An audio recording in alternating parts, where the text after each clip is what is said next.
Hello বন্ধুরা, কেমন আছো সবাই? আশা করি ভালো আছো। আমি তো ভালোই আছি। চলো আজ তোমাদের সাথে শেয়ার করছি একটা রেসিপি, ভোলা ভেটকির। তো দেখো, মাছগুলোকে প্রথমে ধুয়ে নুন হলুদ মাখিয়ে রেখে দিয়েছি। এবার মাছগুলো ভেজে নেব। তো এদিকে কড়াই বসিয়ে গ্যাসে তেল দিয়ে দিয়েছি। এবার মাছগুলোকে ভেজে নেব। তো ওদিকে মাছগুলো ভাজতে বসিয়ে দিয়েছি বন্ধুরা, দেখো। তারপর একটা মশলা রেডি করে নেব।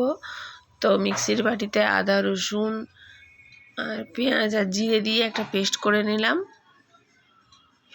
আবার টমেটোটাও একটু পেস্ট করে নেব। ওদিকে মাছগুলো ভাজা হচ্ছে। তবে মাছগুলো তুলে নেব। এবার সব মাছগুলো এইভাবেই ভেজে নেব।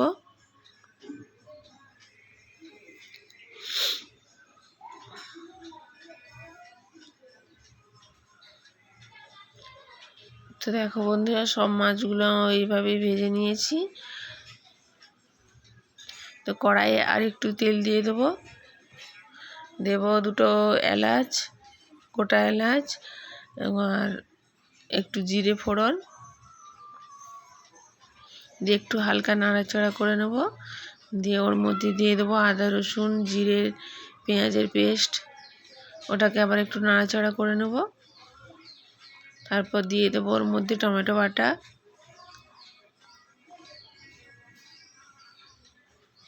ওটাকে আবার ভালো করে নাড়াচাড়া করে নেব।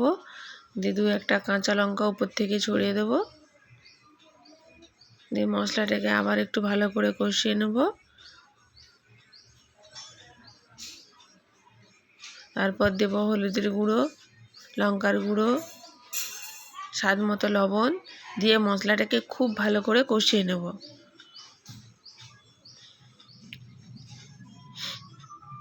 তো বন্ধুরা দেখো, মশলাটাকে একটু কষিয়ে নেওয়ার পর ভালো করে ওর মধ্যে একটু হালকা গরম মশলার গুঁড়ো দিলাম। দিয়ে ভালো করে এইভাবে কষিয়ে নেব। মশলাটা যখন এইভাবে কষানো হয়ে যাবে, উপর থেকে পরিমাণ মতো জল দিয়ে দেবো।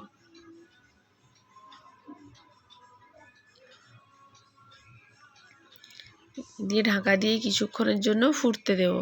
তো বন্ধুরা দেখো, কিছুক্ষণ পর ঢাকাটা খুলে যখন জলটা ফুটে গেছে, ওর মধ্যে হালকা একটু ভেজে রাখা জিরের গুঁড়ো দিয়ে দিলাম। দিয়ে হালকা নাড়াচাড়া করে ভেজে রাখা মাছগুলো ওর মধ্যে দিয়ে দেবো। তো দেখো বন্ধুরা, ভেজে রাখা মাছগুলো দিয়ে এবার একটু হালকা ঢাকা দিয়ে কিছুক্ষণের জন্য ফুটতে দিয়েছিলাম।